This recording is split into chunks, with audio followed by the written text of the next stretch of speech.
사랑의 아버지 하나님, 오늘 우리가 주님의 이름으로 모였습니다. 내가 내 이름으로 모인 그 자리에 주님이 함께 하시겠다고 말씀하셨고 약속하셨습니다. 아버지, 이 시간 가운데 이미 우리와 함께 계신 줄로 믿습니다. 우리를 예배를 받아주시옵시고 하나님 홀로 영광 받아 주시옵소서. 주 예수님을 만남으로 인하여서 내 영혼이 오늘 또한 회복되어질 수 있는 시간 되어줄 수 있도록 주여 역사하여 주시옵소서. 믿고 감사드리며 살아계신 예수 그리스도의 이름으로 기도합니다. 아멘. 찬양으로 나갑시다. 하늘의 문을 여소서, 하늘의 문을 여소서, 이곳을 주목하소서. 주를 향한 노래가 꺼지지 않으리. 하늘의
내가 지나왔던 모든 시간이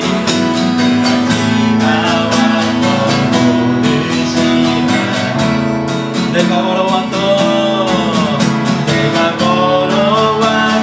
모든 순간이 당연한 건 아니라는 아침 내가 지내간 뒤로 저녁에 봄의 꽃향기와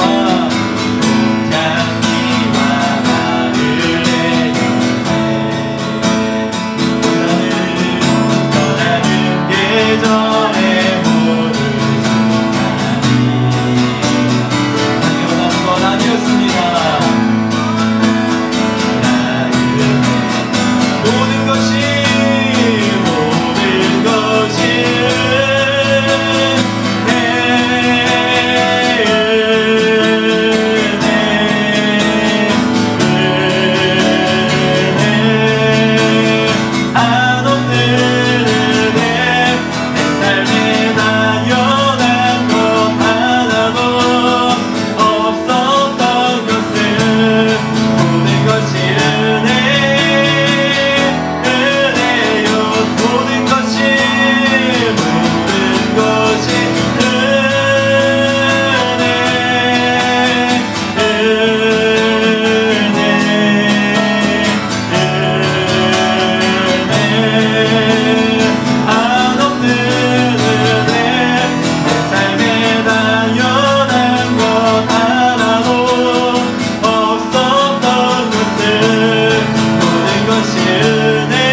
찬양할까요?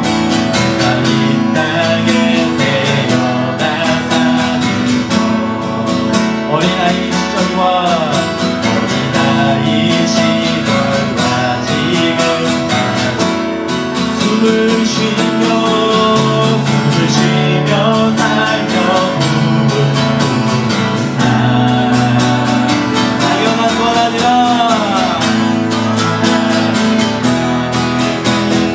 가사를 잘 묵상하며 나갑시다.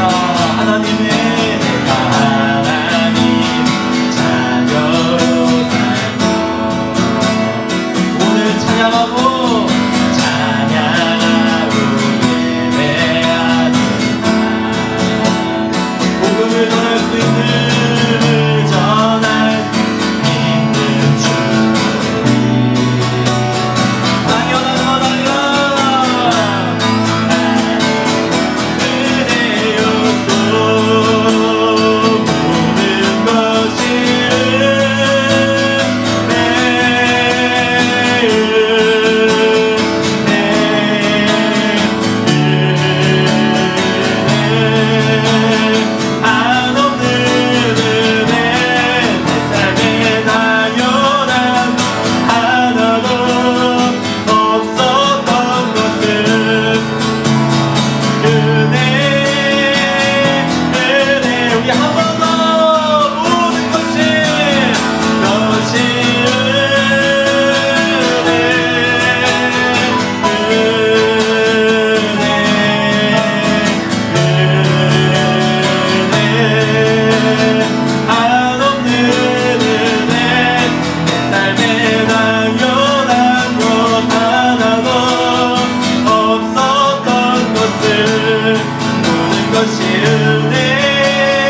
나는 전능하신 아버지 하나님, 천지의 창조주를 믿습니다.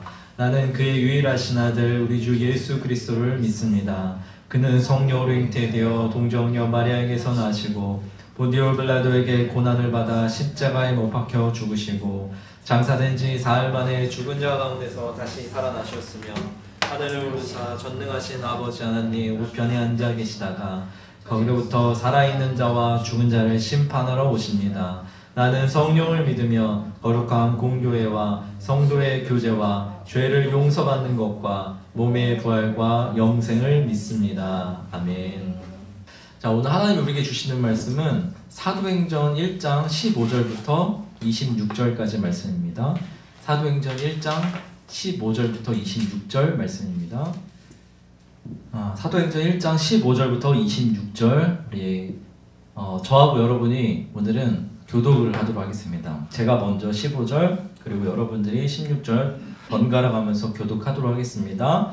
모인 무리의 수가 약 120명이나 되더라. 그때 베드로가 그 형제들 가운데 일어서서 이르되 형제들아, 성령이 다윗의 입을 통하여 예수 잡는 자들의 길자리가 된 유다를 가리켜 미리 말씀하신 성령이 누가였으니 마땅하도다. 이 사람은 본래 우리 수 가운데 참여하여 이 직무의 한 부분을 맡았던 자라.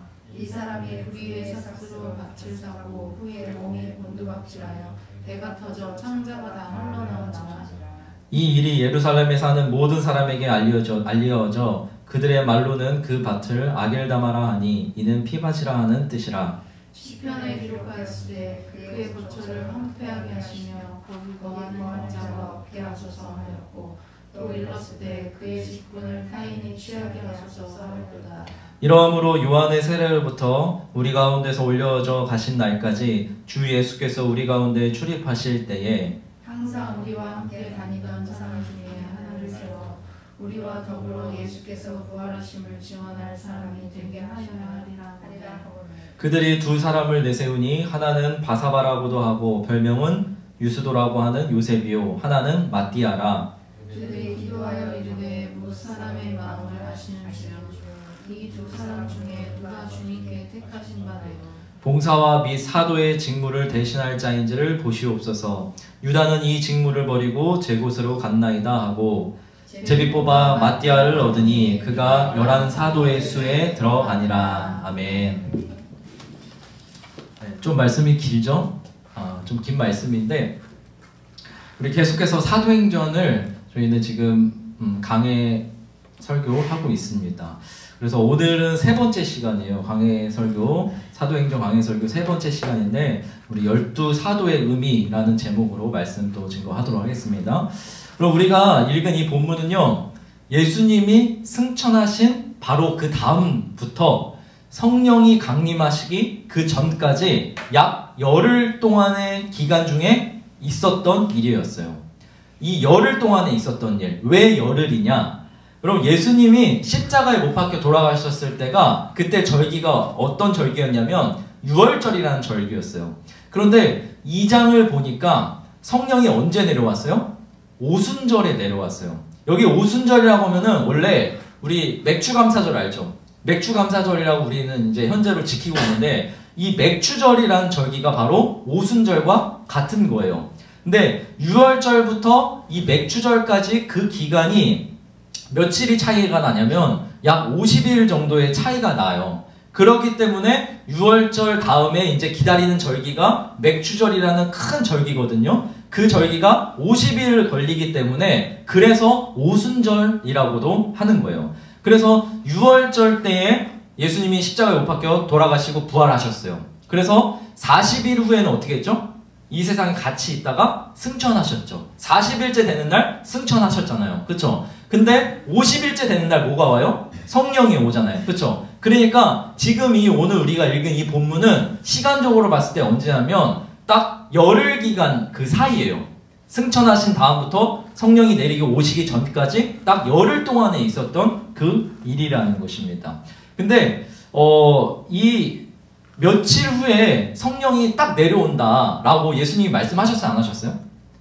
예고했어요? 예고하지 않았다라는 거예요. 우리 1장 5절을 보니까 사도행전 1장 5절을 보니까 뭐냐면 요한은 물로 세례를 베풀었으나 너희는 뭐래요?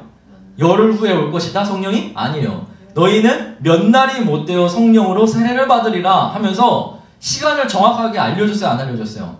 안 알려줬다라는 것입니다. 왜요? 왜 안 알려줬을까? 우리 믿음이라는 것은 여기서도 우리가 묵상해 볼 수 있는 것은 믿음이라는 것은 기다림이라는 것입니다. 뭐냐면 우리 신앙생활이라는 것은 우리 가만 보면은 하나님의 약속을 믿고 기다리라는 거네요. 믿고 기다리는 것. 우리 성경을 보면은 때에 대해서 어디 하나 정확하게 속 시원하게 말해주는 것이 하나도 없어요. 안 그래요? 성령을 받을 때나 재림의 때나 정확하게 몇 월 며칠 알려주면 얼마나 좋아요. 그쵸? 그런데 그 때에 대해서 아무데도 정확하게 알려준 데가 없다라는 것입니다. 왜 안 알려줬을까요? 네가 진짜 나를 믿는지 안 믿는지 나를 우리를 뭐 하는 거예요? 테스트해보는 그런 시간이라는 거예요. 나의 믿음을 보시는 그 시간인 거예요. 그래서 믿음이라는 것은 신앙생활이라는 것은 뭐예요? 기다림의 연속이라는 것입니다.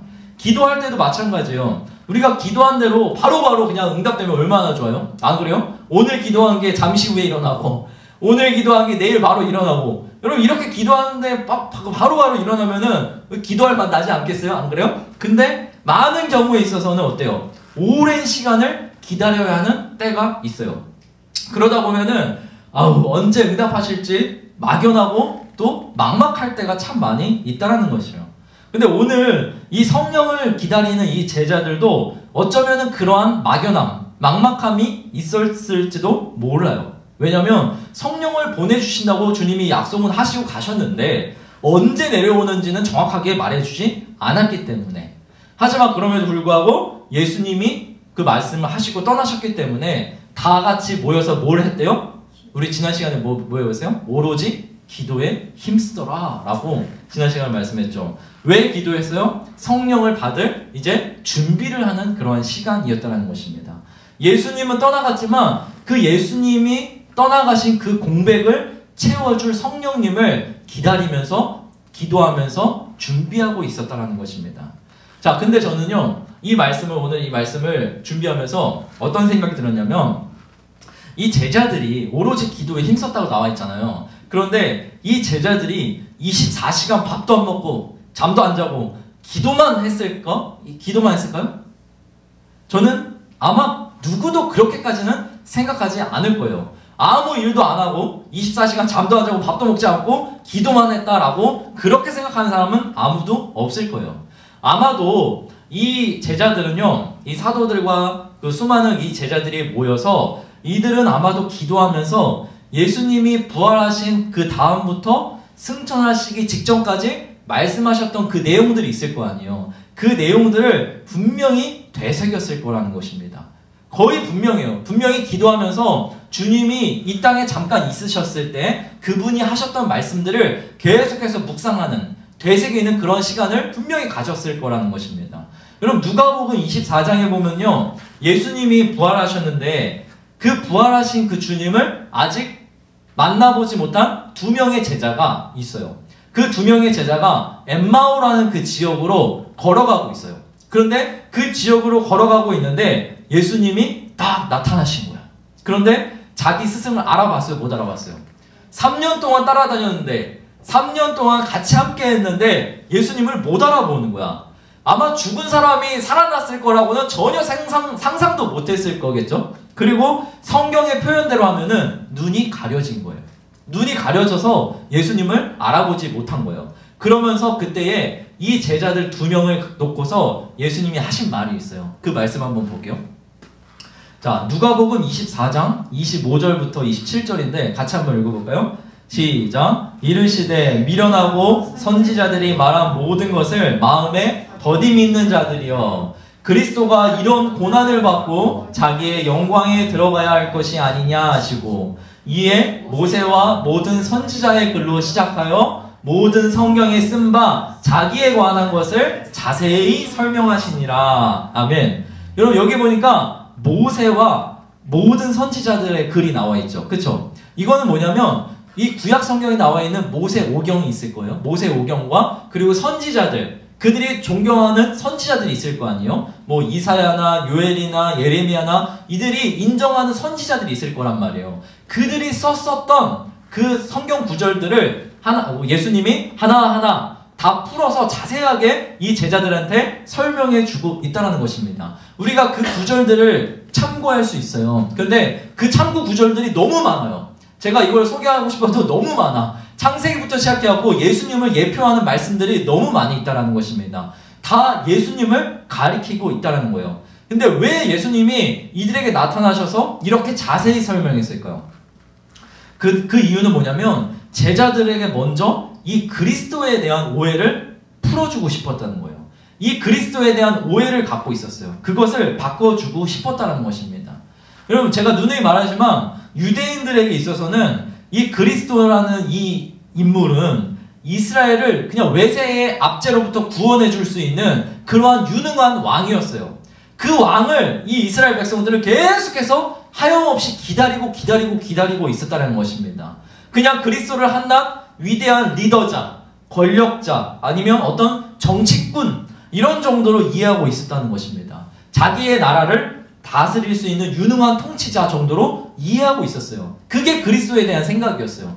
그리고 우리는 그리스도가 예수는 그리스도다, 예수는 그리스도다 너무 많이 들어갔고 당연하게 예수는 그리스도라고 알고 있잖아요. 근데 이 이스라엘 백성들에게 있어서는 이 그리스도가 예수가 그리스도다라는 그것을 인정할 수가 없었다는 것이죠. 그런데 그런 성경을 자세하게 풀어 설명하면서 이 그리스도는 그런 게 아니야 라는 것을 이 제자들한테 말해주고 있다는 것입니다.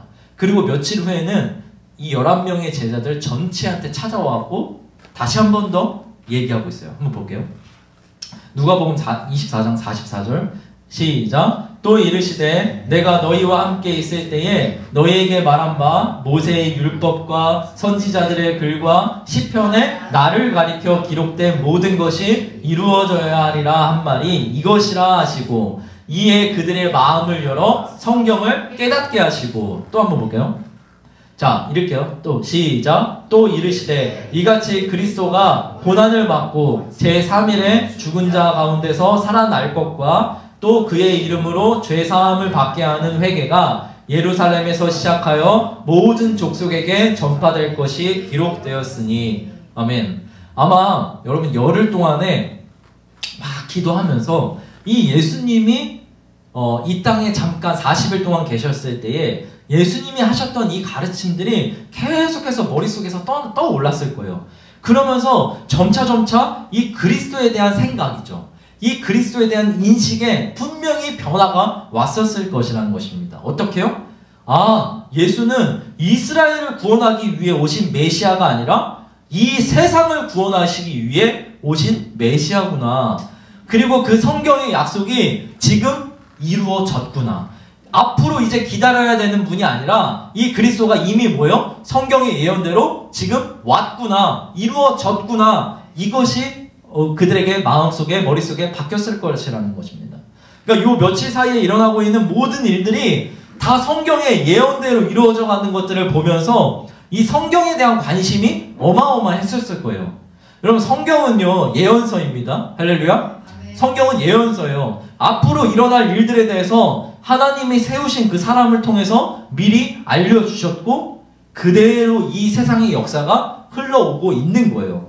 지금도 이 성경의 예언대로 이 세상의 역사가 흘러가고 있다는 것입니다. 여러분 성경은 진짜 믿으시죠?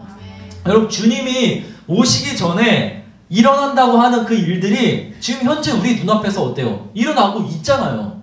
성경의 역사가 그대로 예언대로 그대로 지금도 흘러가고 있다는 것입니다. 그러면 반드시 누구도 주님도 뭐예요? 오신다라는 것입니다. 할렐루야. 그럼 아마 제자들도 기도하면서 이 성경을 그때부터 유심히 지켜보고 연구하기 시작했을 거예요. 그에 대한 그 증거가 뭐냐면 이 15절부터 나오고 있는 거예요. 여러분 15절 아까 읽었죠? 15절 보니까 모인 무리의 수가 약 120명이나 되더라. 그때에 베드로가 일어나서 말하는 거예요. 기도 중에 베드로가 딱 일어나서 말하는 거예요. 뭐라고 말해요? 16절 보니까 형제들아 성령이 다윗의 입을 통하여 예수 잡는 자들의 길잡이게 된 유다를 가리켜 미리 말씀하신 성경이 응하였으니 마땅하도다 라고 나와있죠. 여러분 여기 어떤 성경 말씀이 그대로 이루어졌다는 거예요. 어떤 성경 말씀이 20절에 나오고 있어요. 20절 보니까 시편에 두 가지 말씀이 있는데 이 시편의 말씀대로 이 성경이 이루어졌다는 거예요. 20절 보니까 뭐라고 했어요? 우리 한번 볼까요? 20절 보니까 같이 읽어볼게요. 시작. 시편에 기록하였으되 그의 거처를 황폐하게 하시며 거기 거하는 자가 없게 하소서. 여러분 이 말씀은 뭐냐면 시편 69편 25절 말씀이에요. 그리고 또 밑에 보니까 뭐라고 했어요? 그의 직분을 타인이 취하게 하소서. 이 말씀은 시편 109편 8절에 나와 있다는 것입니다. 여러분 시편 69편과 시편 109편 이거는요 다 누구의 시냐면 다윗의 시로 알려져 있어요. 그러니까 다윗을 향해서 아무런 이유 없이 까닭 없이 자기를 미워하고 공격하는 그런 악하고 거짓된 그 사람들을 다윗이 심판해달라고 호소하는 기도문이 이 시편 69편과 109편이라는 거예요. 근데 거기에 보면요 그 주모자인 듯한 한 사람을 뽑아내갖고 이 하나님의 심판이 그 사람에게 임하게 해달라고 요청을 하고 있다는 것입니다. 여러분 베드로는요 이 구절을 가지고서 이 예수님을 배반한 유다에게 적용시키고 있는 거예요. 이유 없이 까닭 없이 예수님을 배반했잖아요. 누가? 유다가. 이유 없이 까닭 없이 예수를 배반한 이 유다를 하나님이 심판하셨다는 거예요. 때문에 성경대로 그 자리를 다른 사람이 취해야 한다라고 이 베드로가 일어나갖고 설교하고 있다는 것입니다. 여러분 사도행전 1장 읽을 때 여러분 이 본문 어떻게 읽으셨어요? 그냥 생각 없이 쭉 읽으셨죠? 이러한 의미가 담겨 있다는 것입니다. 성경의 예언대로 그대로 지금 베드로가 행하고 있다는 것입니다. 그러면서 유다를 대신할 제자 한 명을 선출하는 그런 내용이 뒤에 쫙 나오고 있는 거예요. 그런데 저는요 여기서 중요한 의문점 하나가 떠올랐어요. 어떤 의문점이냐면 아니 꼭 굳이 12명을 맞춰야 되는 건가? 11명의 사도 외에도 예수님의 그 부활을 증거할 수 있는 사람이 몇 명이나 있었어요? 여기 위에 15절 보니까 120명이나 있었어요. 근데 왜 굳이 12명을 꼭 맞추려고 했을까? 라는 그런 의문이 들어왔었어요. 여러분 물론 좀 아까 말씀드린 것처럼 성경대로 행한 거예요. 성경대로 유다가 배신했고 성경대로 그의 직분을 타인이 취할 수 있도록 하기 위해서 보궐선거를 한 거예요. 물론 성경대로 한 거예요. 그런데 저는 그럼에도 불구하고 이 12명을 굳이 맞추는 이야기가 이 사도행전 1장의 절반 이상을 차지하고 있는데 그렇게 절반 이상을 차지할 수 있을 만큼 중요한 그 의미가 이 안에 담겨 있다라고 생각을 해요. 왜 굳이 12명을 맞추려고 했을까? 그럼 가만 생각해 보면은 이 12사도가 누구로부터 시작됐죠? 누가 이 12사도를 불렀어요? 처음에 누가 불렀어요? 예수님이 불렀어요. 예수님이 12사도를 불러서 자기의 제자로 세웠다라는 것입니다. 그럼 근데 한번 생각해봐요. 예수님이 제자를 부르실 때 7명만 불렀어도 되잖아요. 안 그래요? 10명만 세웠어도 되잖아요. 근데 왜 굳이 12명을 세워갖고 이 12명 가뜩이나 이름 외우기도 힘든데, 전도사고시, 목사고시 12명 이름 쓰라고 하면은 가뜩이나 쓰기 힘든데 한 7명만 하지. 겨우 7명 그래도 외울 수 있을 것 같은데, 여러분 이렇게 생각할 수 있잖아요. 7명, 10명만 뽑아도 되는데 왜 12명만 뽑았을까? 아니 반대로 나중을 위해서 그럼 더 많은 제자를 세우지 왜 12명만 세웠을까? 그럼 이런 생각을 그냥 무심코 우리가 할 수 있는데 아예 하지도 못할 수도 있지만, 자, 이 이유는 뭐냐면 예수님이 12사도를 세운 이유, 12사도는 이스라엘의 12지파를 상징하기 때문이라는 거예요. 앞으로 자신이 이 땅을 떠나고 나면은 12사도를 통해서 어떠한 공동체가 만들어질 텐데, 그럼 이 공동체는 어느 날 갑자기 생겨난 생뚱맞은 공동체가 아니라 구약의 연속성 상에 있다라는 것입니다. 여러분 그 공동체가 뭐예요? 예수 그리스도의 이름으로 모인 교회라는 공동체예요. 그러니까 12사도로 시작된 이 교회는요, 하나님이 오래전부터 꿈꿔왔었던 새로운 이스라엘이라는 것입니다. 여러분 그래서 잘 알다시피, 여러분 구약은요, 구약의 그 이스라엘은 하나님이 선택하신 백성이었어요. 그래서 그들은 어떤 사상을 갖고 있었다 했죠? 선민 사상을 갖고 있었다 했어요. 근데 이스라엘을 하나님이 왜 선택했을까요? 여러분 이스라엘이 멸망한 이유는 자기들이 선민이라는 것은 잘 아는데 왜 선민인지, 왜 자기네들을 특별히 불러서 선택했는지 그 이유를 몰랐기 때문에 사실 망한 거예요. 그리고 하나님이 아브라함을 불러갖고 이스라엘이란 그 나라를 창설하신 그 이유는 다른 나라로 하여금 본이 되는 나라가 되게 하시기 위해서 이스라엘을 선택하셨다는 것입니다. 그래서 하나님을 경외하고 하나님을 사랑하는 그 나라는 어떻게 되는지, 다른 나라 사람으로 하여금 하나님을 보여주기 위해서 이 이스라엘이라는 나라를 창설하셨다는 것입니다. 선택하셨어요. 그런데 이 다윗 시대까지만 해도 이 이방 민족들이 이 이스라엘이라는 이 나라를 보면서 하나님이 살아계시다는 것을 느꼈어요. 하나님이 살아계시는 것을 보고서 두려워했어요. 그런데 다윗 이후로 어떻게 됐습니까? 다른 나라의 본이 되고 영향을 끼쳐야 되는 그런 나라가 오히려 어때요? 다른 나라의 본을 받고 영향을 다 받아가면서 그렇게 죄를 지어가면서 점점 쇠퇴하다가 결국에는 어떻게 해요? 망해버렸잖아요. 이 이야기, 전체 이야기가 바로 구약 성경이라는 것입니다. 여러분 때문에 이 이스라엘의 이 사명이 이스라엘에서 이제 끝난 거예요. 그래서 이 이스라엘 사명이 누구에게로 이제 넘어간 거예요? 12사도로 시작된 이 새 이스라엘 교회로 넘어오게 된 거예요. 이게 바로 하나님이 원래부터 태초부터 꿈꿔 오셨던 그 구원의 큰 그림이라는 것입니다. 여러분 그렇기 때문에 교회라는 곳이 어떤 곳이냐면 새롭게 업그레이드된 새 이스라엘이라는 거예요. 이 상징성을 부여하기 위해서 12명의 사도로 교회가 시작되고 있다는 것입니다. 여러분 그래서 오늘 우리가 알아야 될 중요한 요점은 뭐냐면, 그래서 교회의 사명이 무엇이냐, 교회된 우리의 사명이 무엇이냐, 그게 뭐예요? 나를 통해 하나님의 살아계심을 보여주는 것입니다. 아멘? 여러분 세상 나라에 같이 우리가 물들어서 쪄들어서 그렇게 살아가는 것이 아니라, 우리가 로마서 말씀대로 너희는 이 세대를 본받지 말고 하나님의 백성으로서 본이 되는 그러한 삶을 살아가는 그 사명이 우리에게 주어졌다는 것입니다. 그리고 그것을 가능케 하는 것이 누구예요? 성령이라는 것입니다. 그래서 그렇기 때문에 우리가 성령을 받아야 되는 거예요. 여러분 우리가 어떤 교회를 다니든지 간에 우리가 교회의 한 구성원으로 소속이 되었다라면은 교회론이 분명하게 정리되어 있어야 돼요. 이 땅의 교회는 12사도의 토대로 세워진 새로운 이스라엘이자 하나님 나라의 모형이라는 거예요.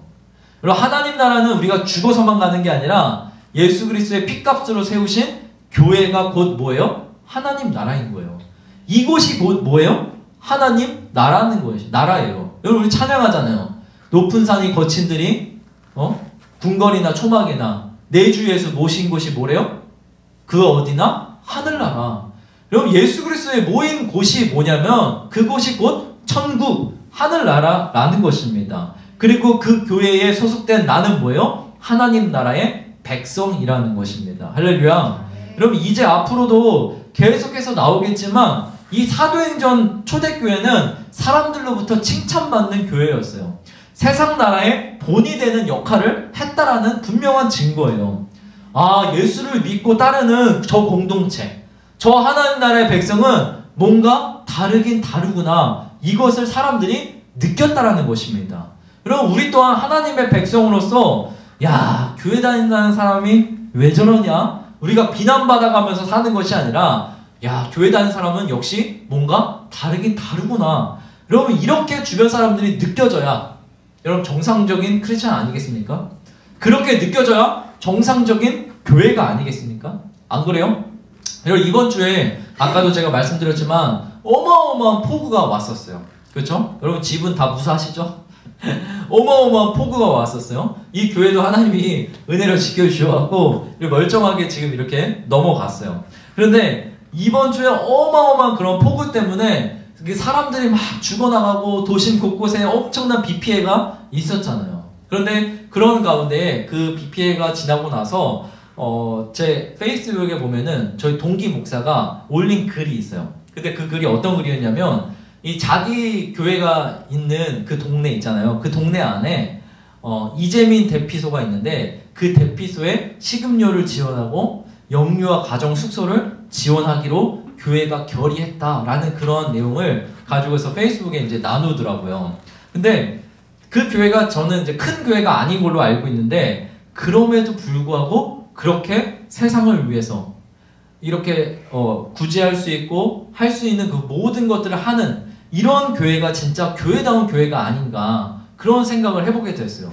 우리만 그냥 구원받아서 천국 가고 우리만 잘 먹고 잘 사는 것이 아니라 이웃을 위해서 존재할 수 있는 교회가 결국은 하나님 나라의 공동체가 아닌가라는 그런 생각을 했다라는 것입니다.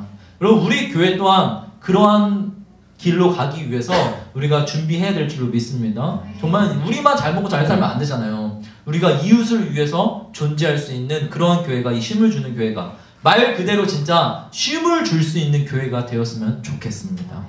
그럼 말씀 정리할게요. 그럼 오늘 본문이 겉으로는 우리 마띠아를 선출하는 그런 내용이지만 12명으로 시작되는 그 교회가 어떤 의미를 갖는지 그것을 아는 것이 더 중요하다는 것입니다. 교회는 새 이스라엘이자 이 땅에 세우신 하나님 나라의 공동체라는 거예요. 그리고 우리는 뭐예요? 거기에 소속된 하나님 나라의 백성이라는 것입니다. 그래서 하나님 나라의 백성답게 우리가 이 세상의 빛과 소금의 그 역할을 잘 감당할 수 있는 우리 개개인들이 됐으면 좋겠고 또 그런 교회가 되기를 우리 간절히 기도하는 시간이 되었으면 좋겠습니다. 아멘.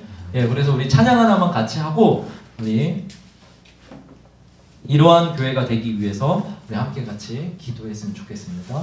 우리에겐 소원이 하나 있네. 찬양해볼게요.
기도합시다.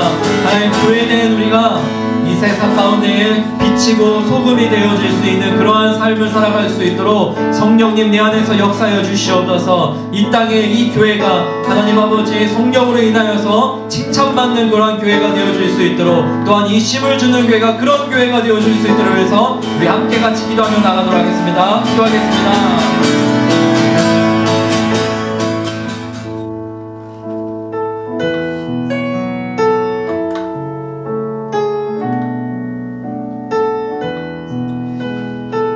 아버지 하나님, 우리를 새로운 이스라엘, 영적인 이스라엘로 우리를 불러주셔서 참으로 감사합니다. 하나님, 우리를 먼저 새로운 이스라엘로, 영적인 이스라엘로 불러주셨사오니 하나님, 이 교회된 내 모습이 하나님 다른 사람이 보기에 하나님 늘 본이 되어질 수 있는 그러한 사명을 잘 감당할 수 있는 우리 지체들이 되어질 수 있도록 축복하여 주시옵소서. 나의 노력으로 되는 것이 아닌 줄로 믿습니다. 주여, 내 안에 계신 그 성령으로 말미암아 하나님 본이 되어지는, 모델이 되어지는 그러한 나의 삶이 되어질 수 있도록 도와주시고, 이 지역사회 가운데에 이 교회를 세우셨사오니 그 교회가 하나님 각 지역에서 그 역할들을, 본이 되어지는 그 역할들을 잘 감당할 수 있도록 은혜 베풀어 주시옵소서. 또한 이 힘을 주는 교회 또한 그렇게 많은 이웃들에게 사랑으로 베풀 수 있는, 줄 수 있는 그러한 교회로 거듭낼 수 있도록 은혜를 베풀어 주시옵소서. 감사드리옵고 살아계신 예수 그리스도의 이름으로 기도합니다. 아멘.